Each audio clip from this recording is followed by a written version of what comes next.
You should just go ahead and Okay. do that. Okay. All right. Yeah, it's recording. All right. So good morning, everyone. Welcome to the React Cluster bi-weekly meeting seminar series. My name is Parag Banerjee, and it is a pleasure for me and indeed an honor to welcome Professor Israel Wax amongst us. For people like us who have been reading his papers since my graduate days, he's not a new name. We've always read his papers anytime we are looking at mixed metal oxides and trying to figure out what the Raman spectra looks like of those materials. In fact, a recent paper that we just submitted, we cited his paper one more time for silver oxide Raman. So that's how deep his work goes. For the uninitiated who haven't heard of Professor Wax's name, Professor Wax is from Lehigh University. He obtained his PhD from Stanford in chemical engineering in 1978 under the mentorship of Professor Robert Maddox. He spent a number of years at Exxon from 1977 to 1986, and then starting 1987, he joined Lehigh. So he's been there for almost 33 years. And of course, he's been working on mixed metal oxide catalysts and particularly looking at operando spectroscopy to figure out how these materials behave under use conditions. He has to this date, about 38,000 citations and has an H index of about 100. And he has a list of scholarships and honors that are just too long for me, but I will highlight a few. He is obviously a fellow of the American Chemical Society, a Fulbright fellow, and then he has received a number of awards from professional organizations like AICSG for catalysis and reaction engineering. So without much further ado, I'd let Professor Israel Wax take over, and his talk today is entitled Applications of Operando Molecular Spectroscopy to Heterogeneous Catalysis. Professor Wax. Parag, thank you first of all for this kind invitation. I'm really honored to give this lecture this morning and for a nice introduction. By the way, we are active in silver research at the moment. We're getting ready to submit several papers. So we should talk about that. So I think the paper you're referring to is 20 years old, 21 years old. So we've come a long way since then. So again, let me start. Thank you everybody for taking the time to spend with me this morning and listen to my lecture. So I'm going to try to, as an interest in using your characterization techniques to do operando spectroscopy studies. So I will introduce you to the thinking of operando spectroscopy, and then I will pick a particular catalyst system to show you how we applied all the techniques at our disposal to understand what's going on. So the first part of the presentation I'll be looking at the concept of operando molecular spectroscopy. Let me just put this in presentation mode. Okay. So the origins are related to the word operando spectroscopy, which I'll define in a minute. Dates back to 1954 when people began to do so-called in situ studies. The first studies were infrared. And the word in situ is a Latin word. It means on site or in position. Okay. And it can be performed under any environment. The truth of the matter is that most of the in situ studies were in vacuum because they were IR, infrared spectroscopy studies. And IR has a downside that the gas phase molecules can contribute to a significant IR signal, which may swamp the surface signal. And so they all perform studies in vacuum. And on the right, you see just the evolution of in situ going back well, almost 6 decades at this point. And you see the growth, especially in the last 30 or so years, 35 years of in situ experiments. Again, the majority being infrared and in vacuum, but in situ is a general term. The way it's been used, it's all kind of conditions. So the word itself doesn't tell you under what condition you're doing this. So now,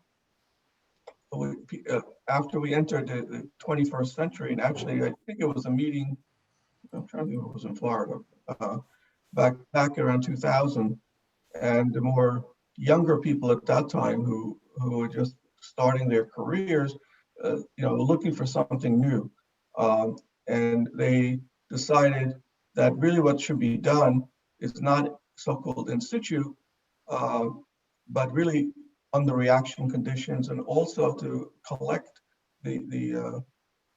both the reaction data and the spectroscopy data simultaneously, so you can get a direct relationship between what you're seeing spectroscopically and the performance of the catalyst to develop structure, activity, selectivity relationships.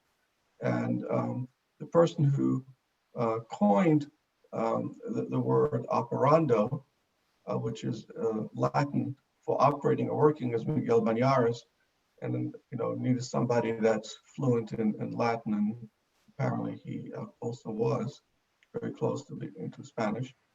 And he was the first actually to publish a paper with Olga Guerrero Perez, his grad student at the time, in ChemCon in 2002. And on the right, you see the beginning of the publications of operando spectroscopy. This figure on the right is number of publications and versus years. I think it goes to about 2015, so I need to update it. But basically, operando spectroscopy studies is starting to make headway into catalysis. It takes more effort because the equipment has to be a certain kind and modified so you can collect reaction data as well as spectroscopy data. But it's definitely making a big impact. It's exponential increase with time. So what do we mean by operando spectroscopy? And so, we have the catalytic reactor here with a catalyst in it. Sorry about that. And we need a window because, well, depending on the technique, if we're using light, some sort of light, or we want the light to come back. So if we use photons, we want a window. But if we're using X-rays or electrons or magnetic field, maybe we not necessary to have the window, but certainly not necessary for X-rays and magnetic field studies. So this is a normal microreactor. The reactants come in, the products go out, and you can analyze the products with a gas chromatograph, a mass spec, or infrared. Ideally, you want something that's in real time. The GC is not going to do it for you. But if you want to quantify things, GC is probably best. The mass spectrometer can analyze, fractions of a second, and the same with infrared. And while you're doing the reaction, you're exposing the catalyst to some sort of radiation source and collecting that signal, and then trying to relate what you saw spectroscopically, what's going on with the performance of the catalyst under the particular reaction. So to summarize, the operando methodology describes it in situ spectroscopy. However, it is not under vacuum, it's under realistic reaction conditions, and it's simultaneous online activity selectivity measurements. And it allows you to establish direct structure activity selectivity relationships. It costs more money to do this kind of setup. And so, that's also a limiting factor.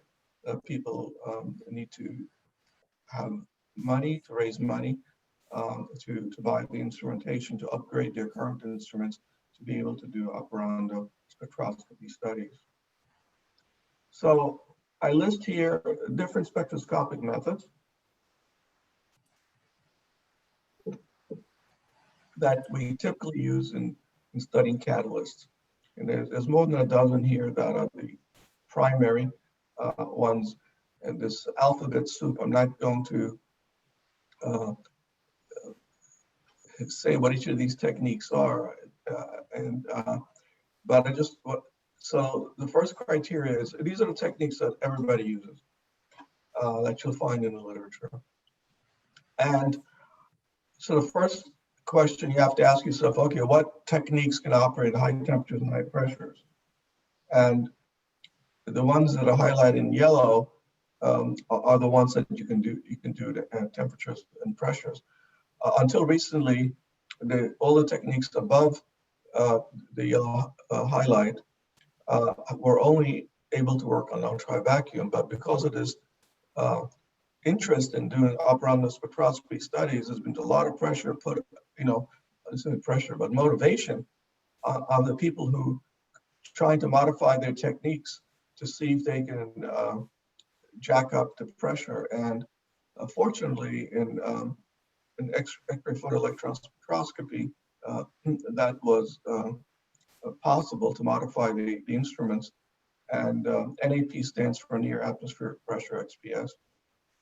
And also in the transmission electron microscope, you can do higher temperatures and pressures, but these are limited. These are electron spectroscopy methods, and electrons need to travel from the sample to the detector.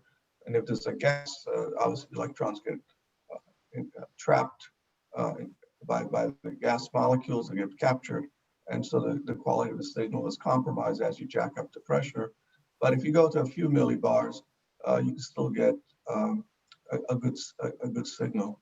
Other techniques have not been compatible with going to higher pressures.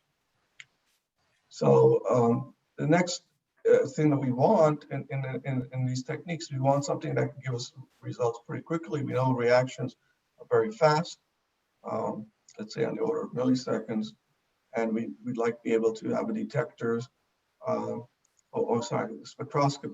spectroscopic detectors that can detect things very fast. And I list here this sort of purplish blue shading, the techniques that can give you the signals pretty fast. In synchrotron studies, X-ray absorption spectroscopy of XAFs and X-anes, you can do quick XAFs, which or quick X-anes, which get you down to the millisecond range. So everybody's been pushing pressure and time acquisition time. And so you have that criteria. Another interesting criteria that we interested in is spatial resolution. What can we learn about spatial, from one spot to another spot? And of course, the best techniques for spatial resolution are transmission electron microscopy. We can get down to 0.1 nanometer, which is atomic resolution, and also scanning tunneling microscopy can achieve that. But I listed the spatial resolutions of some of these techniques.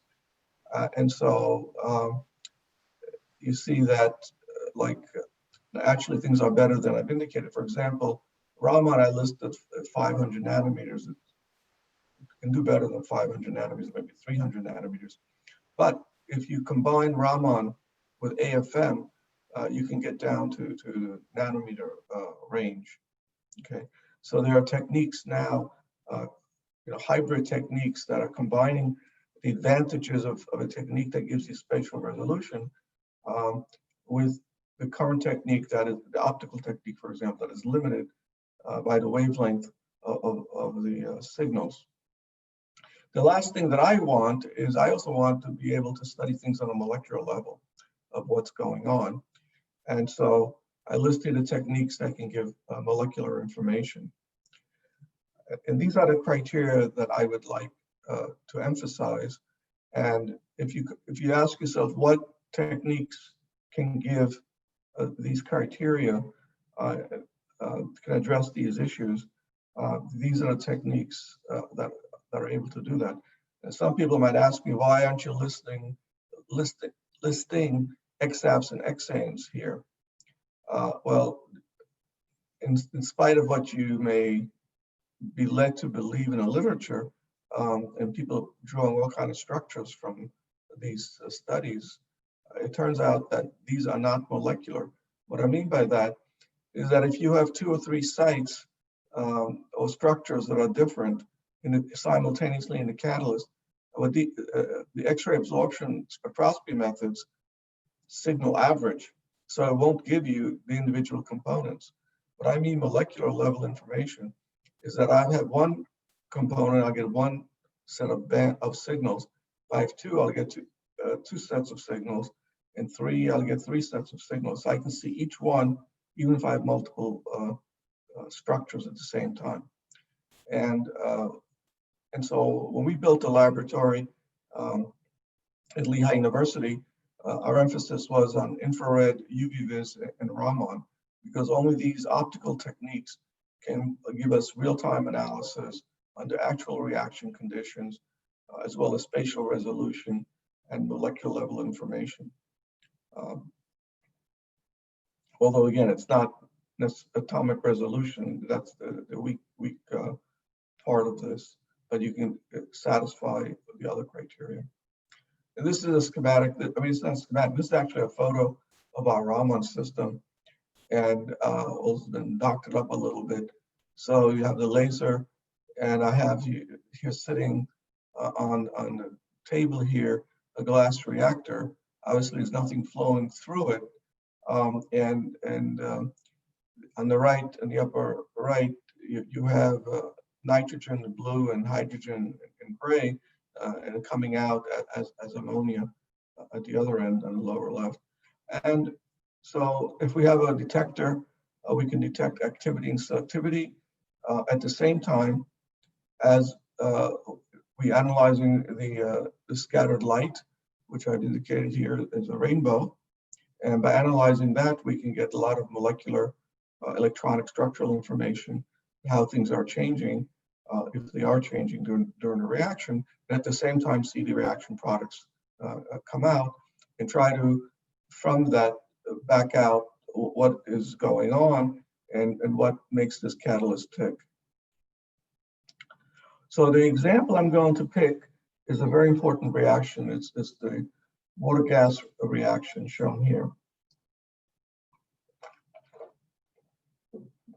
So the water-gas shift reaction is very mildly exothermic.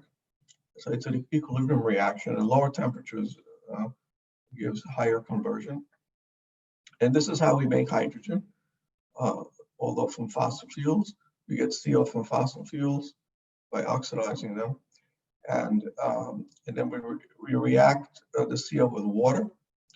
And then you make CO2, and that's how you make hydrogen. This reaction is very old. It's one of the really early reactions. It was developed, around period of World War I, actually very before World War I. And the reason for why they needed hydrogen is they were developing ammonia synthesis, and they needed the hydrogen. So they needed a way to make hydrogen. And so this catalyst was developed for that application. And you need hydrogen for ammonia synthesis, methanol synthesis, syngas, and multiple other reactions. So this is one of the real pillars in terms of catalysts and reactions, because hydrogen is everywhere, is needed everywhere. In spite of this catalyst being around, many people, when I told them I wanted to study this reaction, they told me, well, it's been around so long, everybody knows everything about this reaction. Well, we'll see about that in a minute. So this catalyst is high temperature. There are 2 water gas shift catalysts. There's a copper-based one. I told you this is an exothermic equilibrium reaction. Lowering the temperature increases conversion. So you first do the high temperature step with this copper chromium iron oxide catalyst.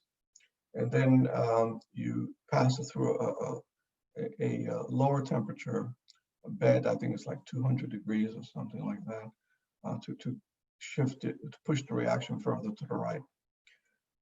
One of the things that motivated me about this was that there's chromium-6 here. Well, there's chromium in the catalyst, and there's a lot of interest in, I would say, even pressure to try to replace the chromium because it's a carcinogen. And so, although this will not be part of today's talk, we've spent a lot of time looking at substitutes for chromium. But first, we needed to know what chromium was doing before we charted a path of how to replace chromium. And so this was the environmental motivation for this project. So a little summary of what people know about this in the literature. That the catalyst, when used, it's about 90% iron oxide, and the iron is in the Fe3O4 phase structure. It's called magnetite. It's magnetic, and this is the bulk phase. So there's no support here, basically, this catalyst has been around a long time, as I mentioned, and when people started to characterize catalysts, they used bulk techniques. They said, well, this is a bulk catalyst, so we'll use bulk techniques, and which are readily available. Of course, X-ray diffraction. People would look at the catalyst after they pull it out of a reactor. There were a few in situ Mossbauer spectroscopy studies that look at the iron signal during the reaction. Again, these are bulk techniques. What is chromium supposed to do here? People claim that chromium is a stabilizer. It reduces sintering of the iron oxide, and also that it's a promoter for the reaction. That it undergoes a redox cycle, meaning it goes like +6, +3, and that somehow enhances the reaction. And you'll appreciate that when I show you the mechanism on the next slide. Or it promotes the iron oxide from undergoing this redox cycle from iron 3 to iron 2. There's been one, at least, analysis of the surface of this. However, it was done but with X-ray photoelectron spectroscopy, and it was done from a catalyst that was pulled out of the reactor and exposed to air. And I list here that XPS is surface analysis in quotes. Okay, well, XPS is it's really not analyzing surface per se. It's analyzing the surface layer, surface regions, about 10 layers maybe that it's analyzing. So you have to be careful when you mean that it's a surface analysis. And this is a loose term that people apply in the catalysis literature or material science literature. And also this study looked at the transmission electron microscopy scanning, transmission electron microscopy, and energy dispersive X-rays, which gives us bulk information only. Okay, so as you can see, there's almost no characterization of this catalyst, one, under a controlled environment. So even in vacuum, for example, does not exist. And certainly nothing exists about this catalyst system under reaction conditions. And this is where we see an opportunity to apply the modern techniques that we have and the modern thinking to look at an old system that everybody thinks they know everything about. There are also two reaction mechanisms. One is called redox and one is called associative. I will explain these mechanisms later. And these were proposed like 1920, and they've just been kicked around over and over and over again without no resolution in the literature. So the objective of this particular sub-study on water gas shift catalyst is I want to know the surface elemental composition in cation oxidation states, this copper, chromium, iron in different environmental conditions, the catalytic active sites, the role of chromium and copper in this copper chromium iron oxide catalyst in the reaction mechanism. So the original catalyst was chromium iron oxide, and I think in some applications it still may be used. Copper was added about 1980 or so. They found that it made the catalyst more active and it could lower the temperature. Remember, the lower the temperature, the reaction can still continue. You shift the reaction to the right. So that's very, very desirable. And so the question is, what is chromium doing and what is copper doing? So the way we approached the problem is we, starting here in the bottom right corner, we first, as I mentioned, there's no really relevant information on the control conditions about the surface. So we want to know the surface composition and the cation oxidation state during the water gas shift reaction. And then to do this, the composition, we obtained information from high sensitivity Longines ion scattering, which we are very fortunate. We're one of the few, maybe only such instruments in America, North America, well, in the United States. And also in situ near atmospheric pressure XPS. So we could measure the XPS signals during the reactions. So to get bulk and surface information during the reaction, we turn to in situ X-ray absorption spectroscopy. And actually it was operando studies, and also the NAP XPS was operando studies. Although I'm just going to mention this, but I'm not going to really show this data unless somebody asks to see it. To get bulk and surface information about the catalytic active phases present during the reaction, we turn to Raman spectroscopy. The Raman can see surfaces. It can see the surface and the bulk simultaneously, assuming that they give you signals, Raman active signals. And the last thing we wanted was to focus on get more surface information about the reaction mechanism. As I mentioned, there were two mechanisms outstanding, being debated for at least 60, 70 years, a number of sites involved in the water gas shift reaction, because this allows us then to calculate the turnover frequency, which is the activity per metal atom, which is what we want. And we were able to do this with isotope exchange and temperature programmed surface reaction studies. So combining this information, which I'm going to show you now, we could back out and determine what is really going on in this multi-component catalyst during the reaction. The first thing is, they said that chromium stabilizes the catalyst. So these catalysts are very simply prepared by co-precipitation. The details being given here, so I won't go into. And so we looked at iron oxide, chromium iron oxide, and copper promoted chromium iron oxide. And you see, indeed, the presence of chromium stabilizes the iron to a higher surface area here, about 2.5 times. Adding copper has about maybe less than 10% decrease on the surface area. And this is a fresh catalyst. If you run the catalyst for extended time under reaction conditions, the surface area decreases, and you see that still the chromium containing catalysts have doubled the surface area. So chromium indeed is a stabilizer of the surface area. And of course, more surface in this catalyst, since it's an unsupported catalyst, means in theory more active sites.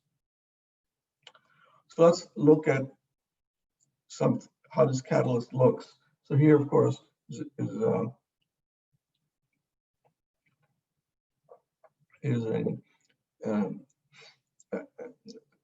scanning transmission electron microscopy image and a mapping done based on different elements. This is done by looking at electron energy loss spectroscopy, where you can look at the transitions for each of the elements coming off, being scattered from the catalyst. So TEM is a bulk technique, and the signal, the electrons are going through the sample. So you don't know if something's on the surface or if it's in the middle of the catalyst bulk. So on the bottom right, you have this iron region we're looking at. You see where the iron is, where it's black, dark here, it's not there. And so you look at the copper. The copper is very well dispersed everywhere. Okay, and it's homogeneous. Similarly, the chromium is homogeneous. It's everywhere. Here we try to map all three together. Unfortunately, the blue dominates the color here. You can't even see the chromium here, but you can see that both chromium and copper are very well dispersed on this iron material here. That doesn't mean it's dispersed well on the surface. It just means it's dispersed through the matrix of iron oxide. If you that was the first catalyst. If you now look at the catalyst that was used, and this is all done in situ. So we ran the reaction, and then we looked at the catalyst. Although in this case, the catalyst was transferred from the reactor in the glove box and then inserted into the electron microscope. Although we can, of course, also do this under reaction conditions as well. It wasn't done in this. So now if you look, this is the iron particle we're looking at here. And you can see the copper is not as well distributed as it was before. You see it's clumped up now. This is 10 nanometers. So you have clumps of the iron now. It's sintering. So something's going on with the copper that it's sintering. The chromium still is very well dispersed. You don't see any sintering of it. So things, at least the copper, seems to have changed. So those, it's just the image of the three-dimensional matrix of this material. To get more information, we turn to Raman spectroscopy. So Raman spectroscopy, we're looking at metal oxygen. In this case, we're looking at metal oxygen vibrations. These are the shifts, the Raman bands, and the y-axis is the intensity. And I show you here on the top. So this is what iron oxide looks like. This is alpha iron oxide, and it has, it's very nice crystalline, and it has these very sharp bands here at 600 wave numbers and down. When you add chromium to the iron oxide in the preparation, new bands appear. This band is 664, which is chromium plus 3 dissolved in the matrix of iron oxide. You also have these bands here, which are from surface species. And this is the 1003 is these double bonded oxygen vibrations. We call this dioxo structure.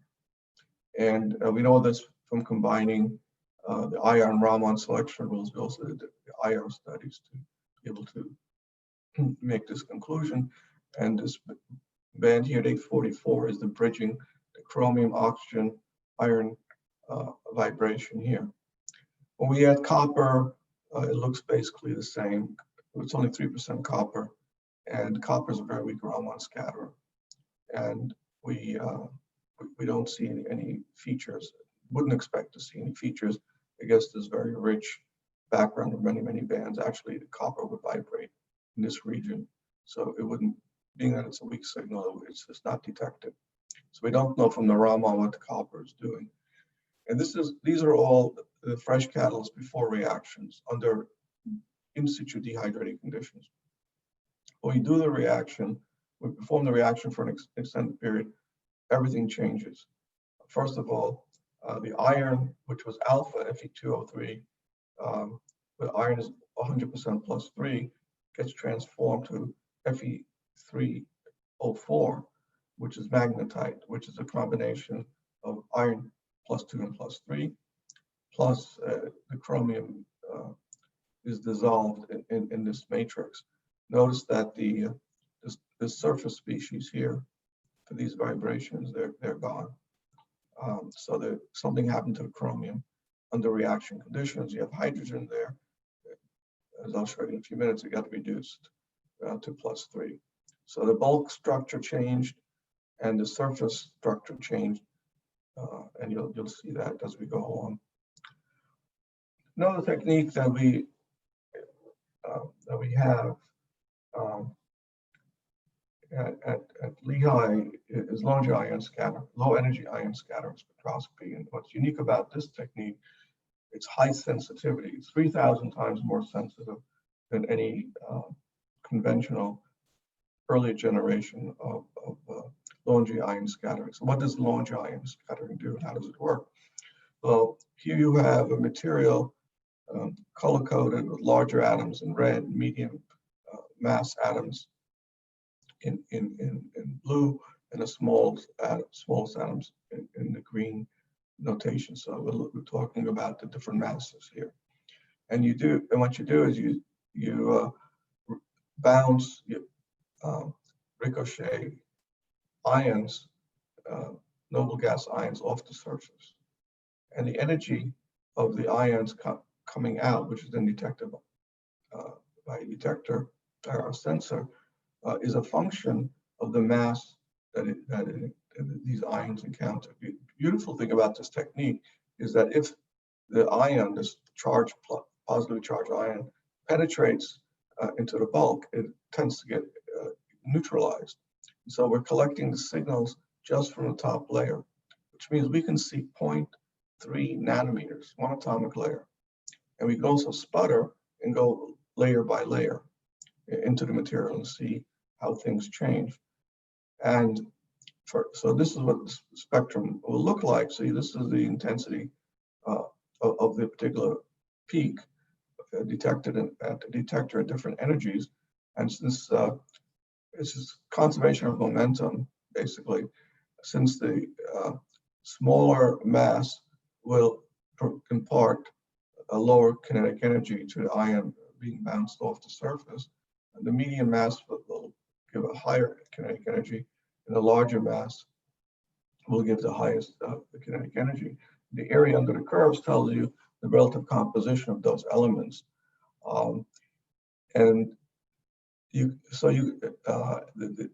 Fortunately, this technique is quantitative, so you can actually determine what the composition is layer by layer as you're sputtering off the surface. Again, I want to emphasize that this is the most surface sensitive spectroscopic technique that it can measure 0.3 nanometers, even, to be honest, even less than that, as you'll see in a minute. So there's a nice review by the inventor of the high sensitivity low energy ion scattering spectrometer, Hidde Bronksummer, that if you're interested, I strongly recommend you read this report. And as I mentioned, we are one of the few places that have this. We're actually the third in the world to have this technique. We got it with a NSF MRI grant. So here is the results for a fresh catalyst. And what you see here is that we can, as we're sputtering at the same time that we're doing the analysis, we have argon ions at the same time doing the sputtering, and we can collect, as we're doing fraction of a monolayer of sputtering. The dashed line represents a dose of argon ion corresponding to 1 atomic layer. That's 0.3 nanometers. And what you see here is the chromium is very enriched at the surface. And as you go through the first monolayer, the first layer, the chromium levels out. So this is the concentration in the bulk of chromium, and here it's enriched at the surface. The copper is not enriched. It has comparable concentration below the surface as on the surface layer. The iron signal being that if something is enriched, like chromium, and then something has to be unenriched or depleted, and so you see the iron signals goes up. Unfortunately, the iron signal also keeps going up while the copper and chromium are constant, and this is an artifact that it turns out that in iron oxide, the oxygen is preferentially sputter, therefore exposing more iron. And so we did this with pure iron oxide, and we see the same behavior. So we know this is due to preferential sputtering. But nevertheless, you see that there's a lot of chromium there in the oxidized catalyst, the fresh catalyst, and then it's flat. Another technique that we turned to was near atmospheric pressure XPS. And this was done in Berlin at BESI and in collaboration with the group of Robert Schlugel. We now have our own NAP XPS. Also, we got from via an NSF MRI a year ago, and it's now operating very well, actually, at Lehigh University. But one of the advantages of being at a synchrotron source is that you can vary the incident energy, whereas we don't have that option, that luxury in the laboratory setting. And by varying the energy, you can do a depth profile. So unlike the sputtering technique, you can do depth profile by varying the energy. The resolution is about, well, I'd say on the order of 1 nanometer. So it's still looking at like 3 layers or so at a time, 3-4 layers. But what you see here is that the copper, in this case, the copper is a little bit more, it's the largest, the copper plus 2 plus is a little more, it goes down a little bit with the energy, indicating that it's a little bit enriched at the surface. And we feel that we represent here by this model that the copper, even though it's in the material, some of it is more enriched right below the surface. Remember that this is measuring 10 times the depth of Longe ion scattering. Okay. If you look now, the nice thing is we can now discriminate between chromium-6 and chromium-3, and you see chromium-3 is pretty flat. It's not enriched at the surface, but you see chromium-6 is the guy that's enriched. It's a chromium that's at the surface. And going back, combining with the Raman that we showed you earlier, that this is what's on the surface. And these sites in here are +3. And the chromium +6 is not compatible with this on the surface. So we see that the surface has basically a monolayer, close to a monolayer of chromium oxide. And the copper seems to be somewhat concentrated right below the surface, whereas there's also chromium-3, but it's more, it's in the bulk below the surface. We can also do the previous figure was just for the fresh catalyst. We do the same experiments during the water gas shift reaction. So the black curves here are for the fresh catalyst I just showed you. The binding energy is the XPS spectra, and the red is during the reaction. And so A is for iron oxide. Look into the iron binding energy. And you see this little satellite here in the fresh catalyst. This is characteristic of Fe2O3, which we know from Raman is the phase that's there, as well as XRD. When you do the reaction, notice that this feature is gone. So we've done something to the iron oxide. We know from XRD and Raman that we've made magnetite, which has +2 and +3. Chromium, initially, we're seeing a lot of chromium-6 with a little shoulder of chromium-3 present before reaction. And this is the surface monolayer of chromium oxide.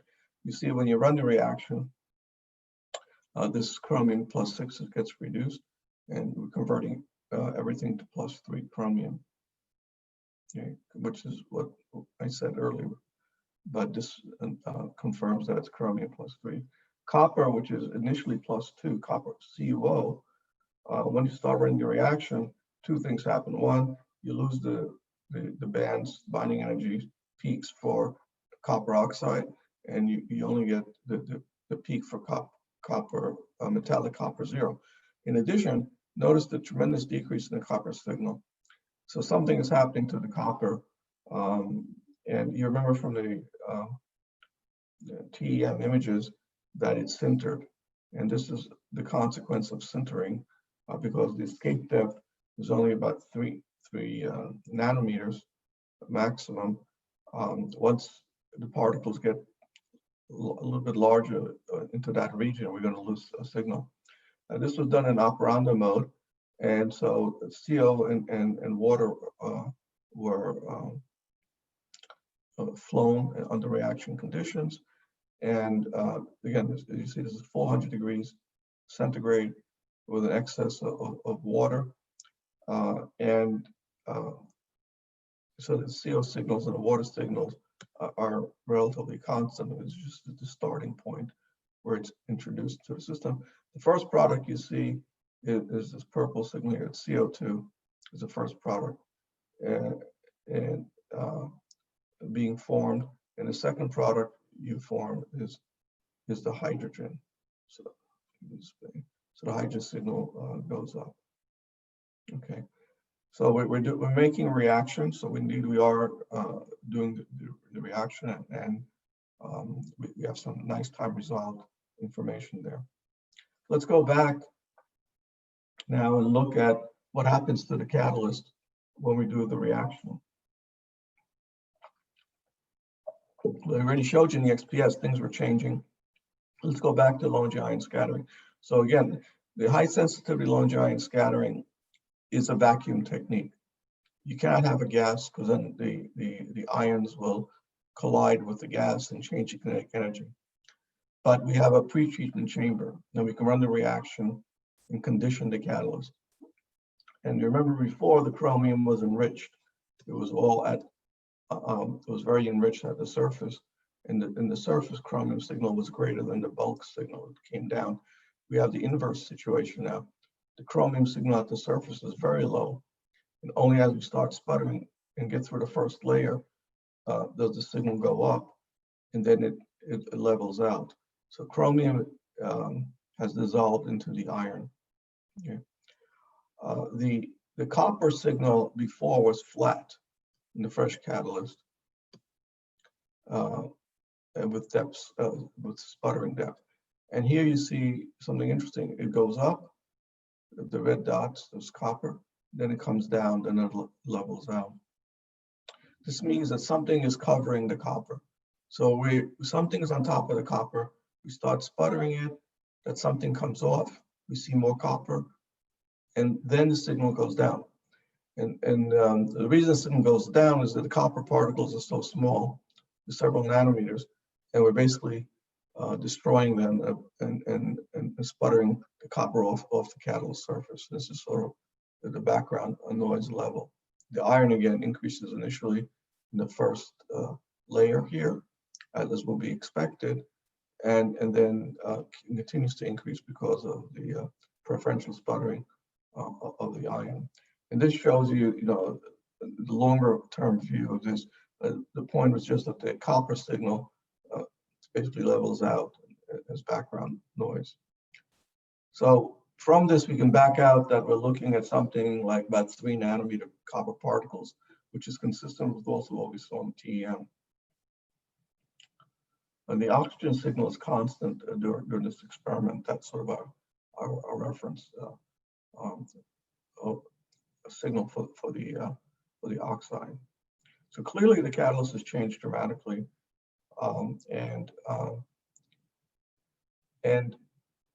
I actually took this out, but it appeared here again. Okay, this image, let me just go on to the next slide. So I said from the Lone giant scattering that we suspect that there's something on the surface of the copper. And so here, what we're doing is we're zeroing in on the copper particle, metallic copper particle, and you see there's something on the surface here. Stacked, in this case, stacked up, and here 2-dimensional. If we further blow this up here, this is a 5 nanometer bar, this is a 1 nanometer bar, you can see there's an overlayer. So this overlayer is iron. iron oxide. We know the chromium is going into the iron oxide, but some iron oxide is coming on to and decorating the copper particle, metallic copper particles.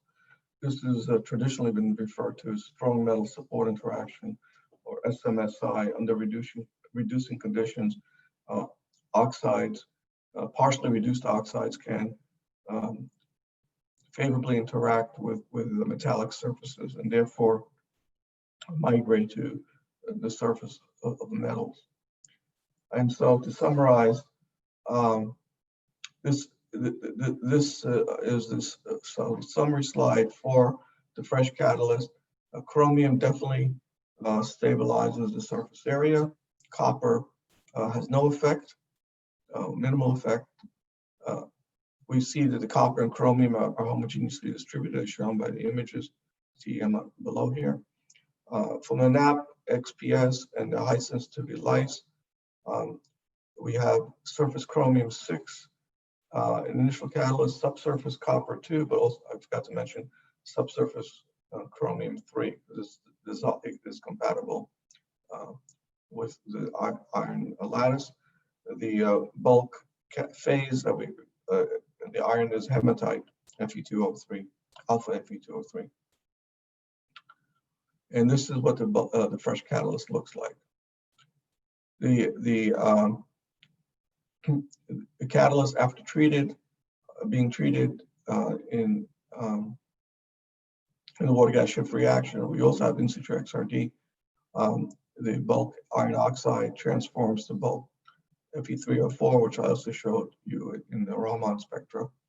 From the XPS, the lice, and X-ray absorption spectroscopy, the surface chromium +6 reduces to +3, and the +3 dissolves into the magnetite. Copper reduces and makes metallic copper nanoparticles, basically totally coming out of the lattice. The copper +2 is dissolved in the iron oxide. And the TEM shows us, as shown here, that the copper segregates. You see the clumps of copper in the TEM image below here. And so what happens is the catalyst during the reaction changes and the copper comes out. The copper is metallic now.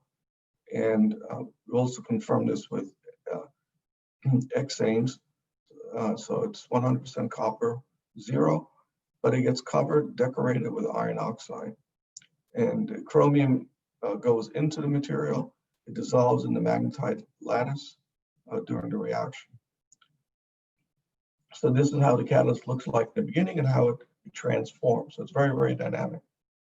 So now we can go and address now that we understand what's going on here.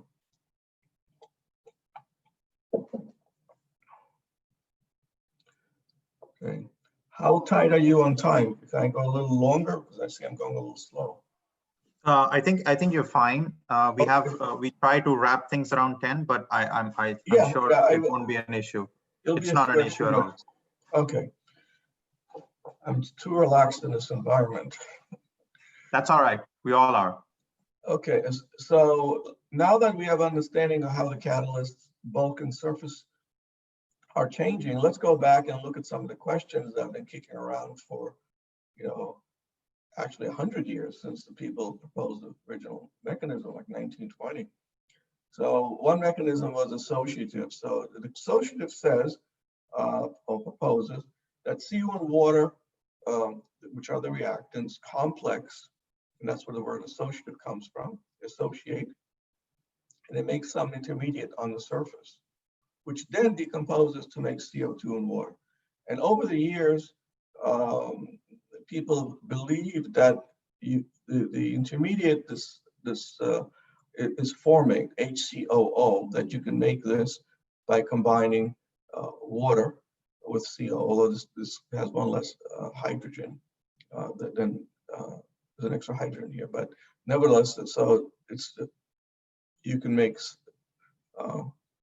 this intermediate, and this intermediate, when it decomposes, it does make CO2 and hydrogen on iron oxide. But we tried very hard to look at, with in situ infrared, and it was operando, I should say, actually, I use the word in situ sort of generally, but we cannot detect any formate intermediates. But nevertheless, this is what's been in the literature, I'd say, since infrared dawned, came into being in catalysis in the 1950s. People saw formates a lot of times, a lot of catalysts, and proposed that this is an intermediate that's involved here. The other mechanism is called a redox mechanism, where the gas phase CO reacts with an O atom in this oxide catalyst on the surface. This asterisk means surface site. And then the CO takes the oxygen, leaves as CO2, and leaves a vacant site.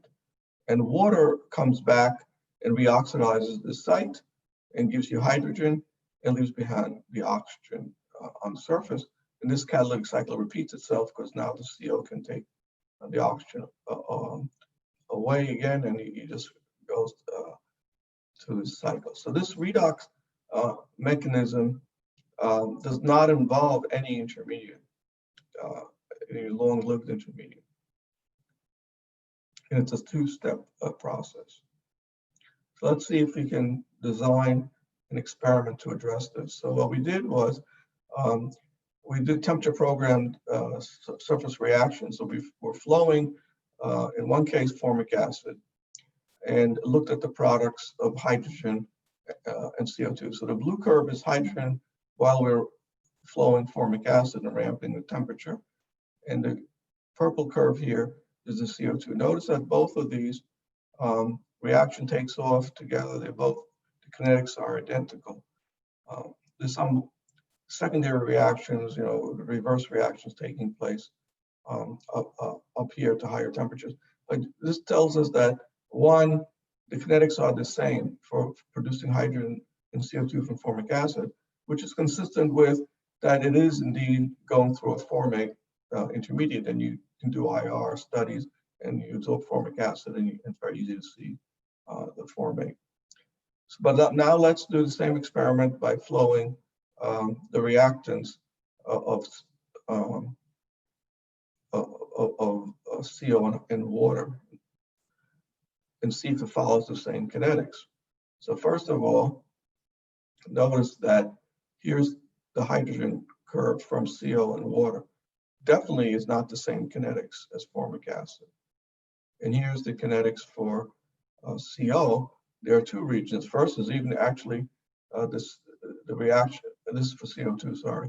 The CO2, it actually is being formed before the formate starts to decompose, the kinetics for decomposition. And then here it's actually slower kinetics, so it has different activation than the formate decomposition. Clearly, it's not following the formate behavior. And again, in this case, we can see formates. In this case, you don't. And so the bottom line is that this is a redox mechanism. It's not a formate mechanism. This is a CO temperature program reduction. So here what we're doing is we're reducing the catalyst. And I have to point out that since the catalyst is so dynamic, you have to actually run the catalyst under reaction conditions for a while to get into the right state before you do any of these experiments, which is what we had to do. And so here we now pass CO and see how easy it is to convert CO and oxidize it to CO2. And so the bottom curve here, although a little noisy, but the bottom curve is for the iron oxide. And if you add, the red curve is when we added the chromium, and you see there's really no significant difference. So chromium is not promoting anything, either the iron or the chromium.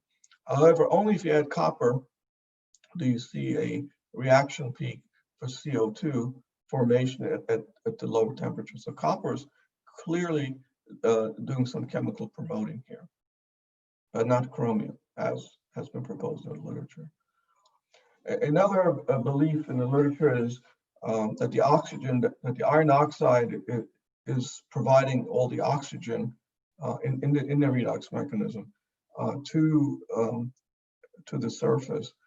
And so we went to check that, and we did an experiment where we first ran the reaction with water gas shift. In this case, we did the reverse water gas shift. It's easier to feed these than steam. And the carbon dioxide was oxygen 16. The catalyst was oxygen 16. The gas phase was oxygen 16. Then we switched to carbon dioxide oxygen 18. If the bulk oxygen from the catalyst was participating, this is the signal here for. This is the signal for the mixed isotope of oxygen 16 and oxygen 18. And you see that within about a minute, this formation of this isotope dies. It's not made anymore. And you see here that immediately the CO2, this is gas phase signal, goes down, and this is with 16, this is with 18. But if we had bulk oxygen participating, this oxygen 16, 18 would continue for hours. Okay, the fact that, and you can actually calculate how much oxygen 16 you were able to take out of the catalyst. It's one monolayer.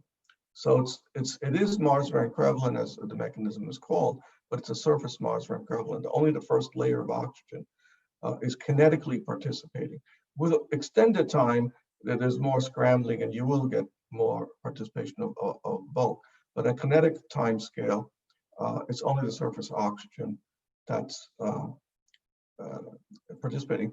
And then we, after this experiment shown here on the left, we did a hydrogen temperature program reduction, and we were able to see where the water, the oxygen was coming from. And you see here, blowing up here, this is the surface signal.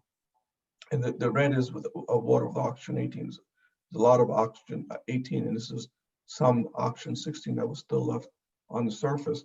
The big peak you see here, this is reducing the bulk. And you see the bulk has a lot of oxygen 16, whereas very little oxygen 18 is present in the bulk. Again, as I mentioned, it's only the first layer that's kinetically participating in this oxygen supply to these molecules during the reaction. So another thing that we could do by doing this, since it was only the first layer of oxygen was participating, we can now actually quantify how much oxygen or how many sites were involved in these reactions. And this has never been done before because people just didn't know how to count the number of sites and what was going on here. And so here's the activity during the reaction. And you can see that clearly the chromium increases the reaction rate, and even more profoundly does the addition of the copper. Okay, but now these are not normalized for surface area or active sites. If we now count how many oxygen 16s were plucked out when we did the oxygen 16 CO2 to oxygen 18 CO2, you get these numbers here. Okay, and we now divide it by the surface area, you get these numbers here. So the number of oxygens participating from the surface are about the same. So it's not in these atoms per nanometer squared. Actually, it's a little bit more than one monolayer. Okay, it could be the first two layers. But now we can calculate turnover frequency by dividing the water gas shift values here per gram, dividing the number of sites per gram, we get turnover frequency. And what you see here is this is the turnover frequency for iron oxide sites. This is what it is with chromium. Chromium is not increasing the turnover frequency. It's increasing surface area. Chromium is a factor of 2, and that's why you're getting overall enhancement in performance. However, it is the copper that is the promoter here that actually increases the reaction rate about 3 times compared to here. Well, compared to both of these. So copper is doing the promoting. So to summarize, the surface is very dynamic. Cations reduce under reaction conditions and the compositions change. Chromium +6 initially goes to chromium +3 and dissolves into the iron oxide matrix. Copper +2, which was initially dissolved in the iron oxide in the subsurface region, gets reduced and comes out and makes copper particles. The iron originally was hematite, gets converted to magnetite, and the chromium again dissolves into it. The catalytic active site are these iron oxide sites sitting on the copper metals, because we have several steps here involving like getting hydrogen off the surface, and you need a metallic surface. And the close proximity of these iron oxide sites with the copper, the intimate connection, allows this reaction to go. Actually, it was estimated that from the lights, only a third of the copper surface was covered by the iron oxide overlay. The chromium doesn't do any reaction whatsoever. It just stabilizes the iron oxide. If you don't have chromium in the catalyst, the iron actually reduces to iron metal, which is really bad news, because then it does Fischer-Tropsch, and that's not what you want to be doing here in this reaction. So you have CO and hydrogen, and you start kicking off. So the chromium stabilizes the iron in the oxide form. And it does no catalysis. It does not promote the iron oxide and so on. So to summarize, going back to the operando approach to problems. So previously speculated structure-activity relationships and reaction mechanisms are being re-examined with operando spectroscopy methodology. Operando spectroscopy has the potential to transform heterogeneous catalysis to a science in rational catalyst design. With the caveat that if the proper experiments are actually formulated, like in the example, the experiment we developed to look at the mechanisms for water gas shift, if it really was a formate involved in the reaction. So the future of catalysis science and rational catalyst design principles depend on future advances in operando spectroscopy. And I want to leave you with this slide here.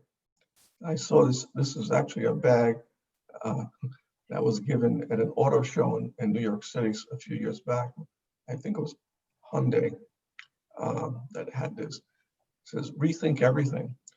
So you have to go back into the catalysis literature. There are models that are floating around, and is there really hard data to back up those models? After a while, they've just been accepted as a fact. As everybody said that everybody knows everything about water gas shift reaction.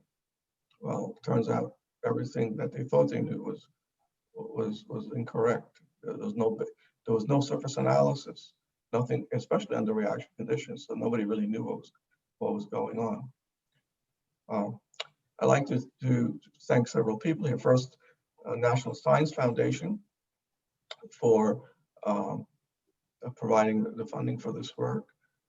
Lehigh students who I enlist here, Mingwei Zhu. And Mingwei was basically, this is his PhD thesis. And also there was some contribution from Ozgen Yalcin and Sagar Surav and Chris Keterakis. These people also worked on this. It was not their main PhD topics, but they contributed to this work. And the group of Robert Schlegel with Thomas Lunkenbein at the Fritz Haber Institute in Berlin for the Institute Atomic Resolution, Scanning Transmission Electron Microscopy images I showed you, and the operando NAP XPS studies. And because of this studies, we were motivated to write an NSF MRI, which we was successful, and now have our own NAP XPS. My goal is to now integrate Raman, UV-Vis, and IR with the NAP XPS. So that's what we're working on now, to do one big operando system. So thank you for your attention. be more than happy to answer any questions that you may have. Thanks for hanging in here with me. Good. Timing was a little, that's 10:11. Okay. All right. Thanks a lot, Israel. I am taking questions in the chat box, and I'll spell them out verbatim as I see them. And thanks for hanging out, everyone. It's, we'll try to go through these questions as quickly as we can. So Yang is a professor from material science. He's asking, what is the spatial accuracy of the counted active sites? I guess he's referring back to the table where you were showing the turnover frequencies and such. Okay, so when you say spatial accuracy, it cannot tell you spatial distribution. However, I think we're overcounting, because I showed you that the active sites are really the iron oxide on top of the copper, okay? And there's clearly a lot more iron exposed. That's part of the iron oxide matrix. So we're counting all the sites, okay? And this is a downside of trying to do this kind of measurement. It's the accepted methodology. So even though I do show you that the number of active sites have gone up. Let's go back here. The number of active sites, or the density of number of active sites, really has not changed very much, because we're counting both the ones on top, the iron sites that are giving up oxygen on top of the copper, and as well as the iron oxide from the magnetites. Let's call it a support at this point. And so when we do that, we still get a factor of 3. If we really could break that up and tell you, let's say 10% of the sites or of the iron was being counted out sitting on copper, then the turnover frequency on that site is like 30. Okay, so this methodology, and this is true for any counting method, because we're counting all the sites. That's a definition of turnover frequency. But nevertheless, it still shows you it's a significant enhancement. But in reality, the turnover frequency for those special activated iron oxide sites could be 30. Okay, and so actually, it's a very good question. I hope that answered the question. Yeah, I haven't seen a response from Yang, but I'm sure he'll chat in. Yeah, he says I'm clear now. Talat was asking a question. I had a similar question as well. If iron oxide could be stabilized on copper nanoparticles, would it have similar activity and selectivity?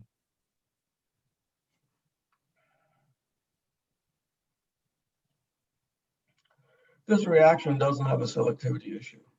I mean, the only selectivity issue is if it makes byproducts. And it's a very simple reaction. The only byproduct you can make is if you have metallic iron, then you start doing Fischer-Tropsch reaction. But there's no metallic iron as long as you have chromium around. So that was part of the question. What was the whole question again? I mean, the first part was similar activity. If you could stabilize iron oxide on copper nanoparticles, could you get similar activity out? Yes, I think there's some publications in the literature showing that you can get some performance out of this, and that would be a good experiment to address that. We actually have done it. I just don't have the information. Actually, what we did was we followed this logic, and what we did was we dispersed copper on silica, which is inert, to make nanoparticles of copper. Then impregnated that with iron. And I don't have the data in front of me. It was very efficient.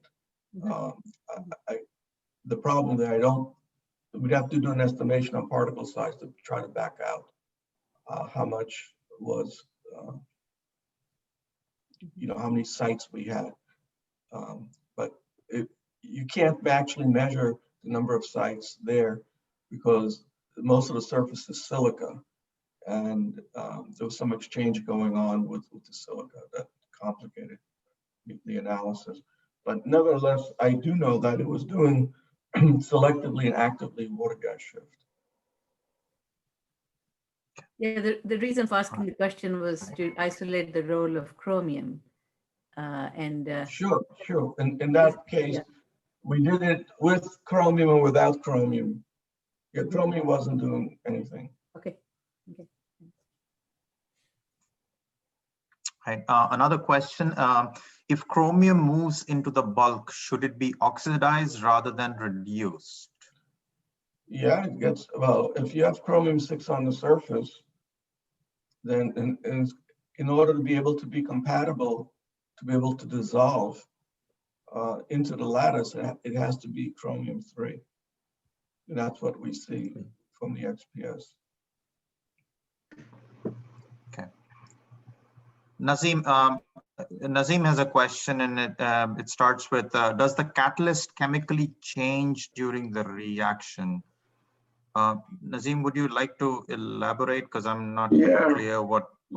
Since the copper changes its oxidation state, does it mean that the catalyst itself could change also chemically? Well, the answer is yes. Initially, you have to remove oxygen. So you have to remove oxygen from the copper. You have to remove oxygen from the chromium. So when you start the reaction, the first step you see is not, even if you look at the NAP study, that the product distribution is a function of time. The first thing you see is on the bottom right. The first thing you see is CO2, right? You see a spike in the CO2. So this catalyst cannot, the initial catalyst can do CO oxidation, but it's not producing any significant hydrogen in the beginning. See, this hydrogen lags it, sluggish, because in order to dissociate water, I need to have oxygen vacancies. So the CO needs to remove the oxygen, which is part of facilitating the chromium-6 going to chromium-3 and the copper-2 going to copper-0.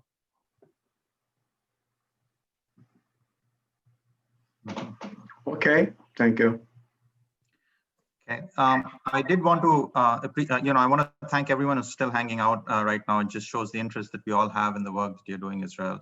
I did have one last question before I wanted to close this session, and that was kind of taking a step back from, the actual catalyst data you presented and talking about operando spectroscopy in general. This graph that you're showing on the lower right-hand side is quite telling. It's giving us kinetic information of reactions that are happening, like rates. And I'm wondering if operando, if you or some other groups have done experiments where you are seeing time evolution of the catalyst structure, the material and the composition over time. And is it possible to understand catalyst transformation happening over time? Because a lot of the stuff that you've shown in this presentation are time stamps. They happen at particular times.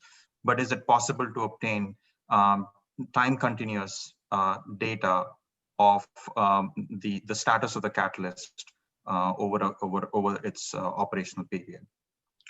Well, the answer is yes. I mean, it's shown by the bottom right-hand curve for the mass spec signals.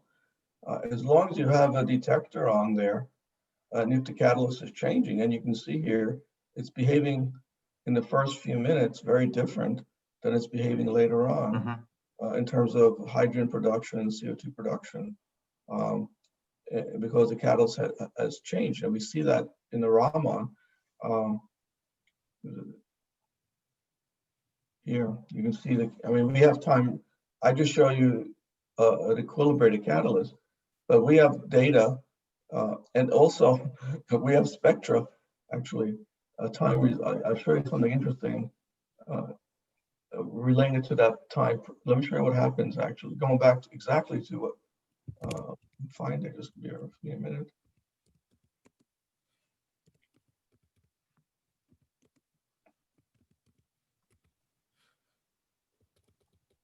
Hope I didn't, yeah, I deleted it. I didn't think it was important. Somehow it got deleted.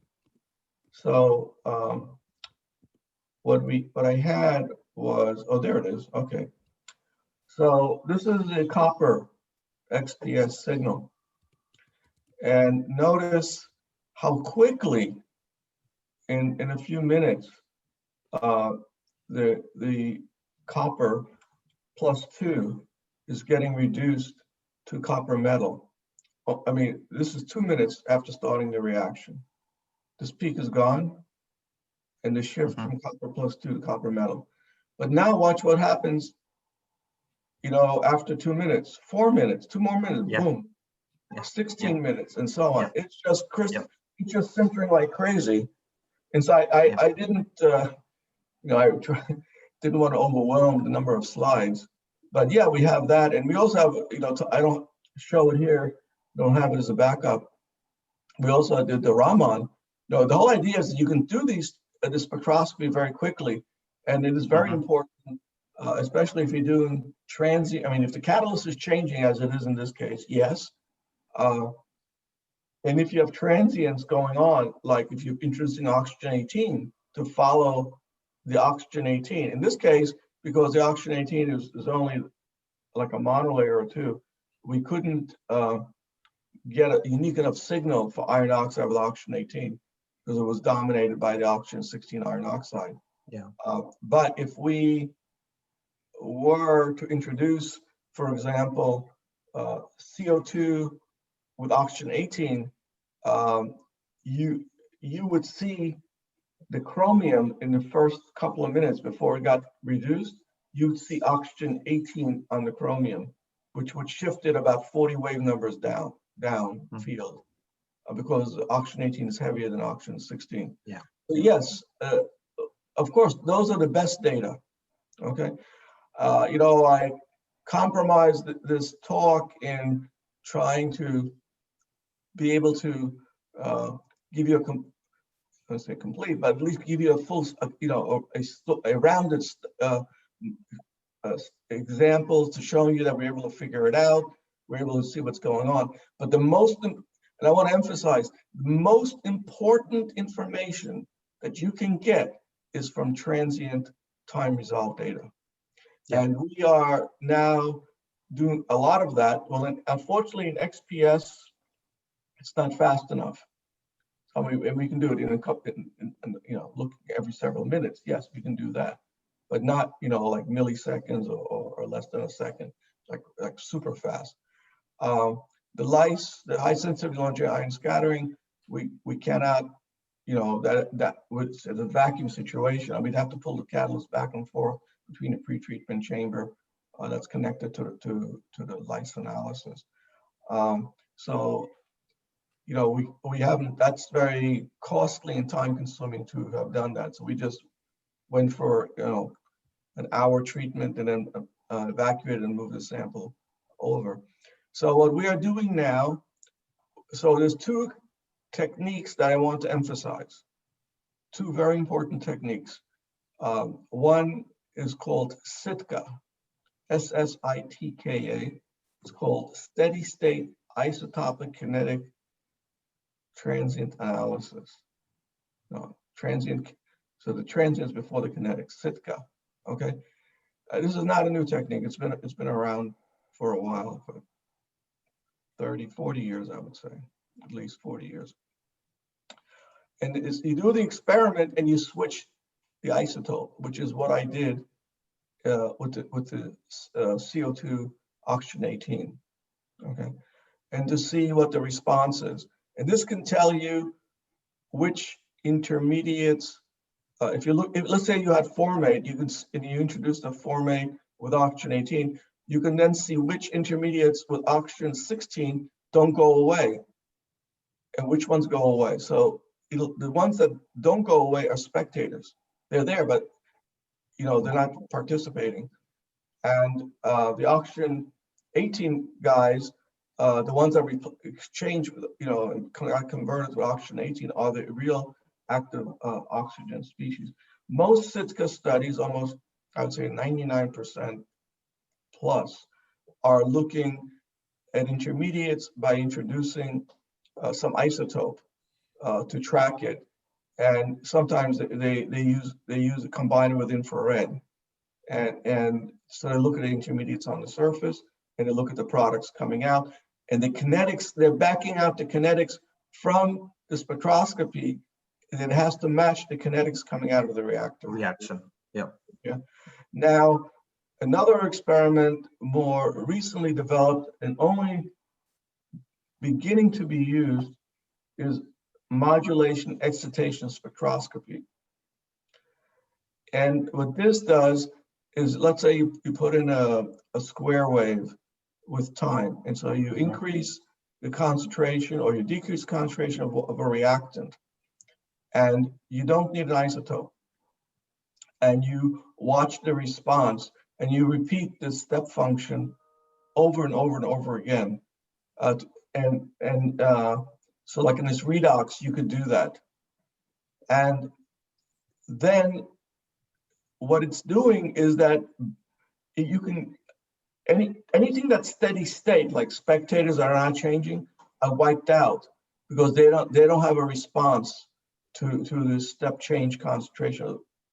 And that's how you can tell what the active intermediates are, what the rate determining steps are, and the kinetics, the associated kinetics for those steps. And this is very, very powerful experiment to do. So we've started to do those experiments in the lab. Again, most people that do these experiments are interested in the reaction intermediates, okay, and the kinetics of the reaction intermediates. We are very heavy on spectroscopy, and so we're doing this.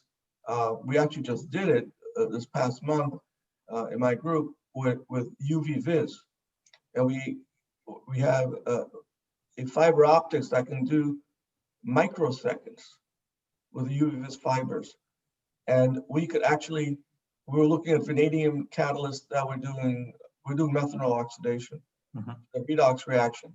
And so the vanadium goes between +5 and +3. And we can actually monitor the kinetics of reduction and reoxidation. And in that world, some people said that the reoxidation step was the slow step. Okay, turns out that the slow step is the reduction step. The reoxidation step is much faster. Faster. Yeah, as I from my experience, I would have expected that, but we have quantitative data to show that. So you can use spectroscopy. You can do Raman, IR, and UV-Vis, even without the modulation experiments. You can do it manually. Go do like a minute on, a minute off, and you can see track the changes. The modulation excitation spectroscopy, we're pushing into the millisecond range. So there's a time component that we're trying to achieve. Okay. All right. I think we are hitting 10:30. Sampyo, I think we'll, if you wouldn't mind sending an email to Professor Wachs, he'd be happy to answer your question. But I know people have been waiting. It's 10:30 now. But I do want to take this opportunity to thank Israel for this wonderful, wonderful talk. The fact that we have been talking for 90 minutes just shows that this cluster is really interested in the kind of work you're doing. And thank you once again for spending time with us today morning. Thank you again for the invitation and the excellent. I mean, you guys are good. You asked really each one of those questions, we thought about each one of those. I mean, they're very, they're like the extrapolation. Did you look at this? Did you look at that? So you guys are really on top of this. I could have given a slightly different lecture. I could have given a technique, just techniques based, and showing you how we actually used operando in many different applications. But I thought it'd be more interesting to focus on one system and show you systematically how we went after it and peeled away the layers. Well, would So- you want to come back in 2 weeks' time? We can always create some space for you again. Now I'm working on 2 proposals, so I I'm a know, little busy. I know. That was a really great talk. Really enjoyed it. It Thank was you, Talat. Very well done. You did just right. Yeah. Thank you. And I see. By the way, nice to see you again, Professor Wax. So this is Nice. Fu Dongliu. We met in January. I know, in the I Cancer saw, Society. I know, I saw you. So I've I been to your thought, lab actually. You know, I thought you were in a different, you're not in UCF, are you? I am. Okay, Yeah, I'm within the same cluster with Talat and Prague. We are colleagues. Yeah. okay, I thought you were another university, okay. Yeah, it's a UCF. Yeah, nice to see you Okay. again. I mean, after half a year now. So Yeah. Israel, if you have a time, Titel is here. He's also in our cluster. Titel, you want to just say hello? And Hi, sorry, we've got a crying baby in the background, but I am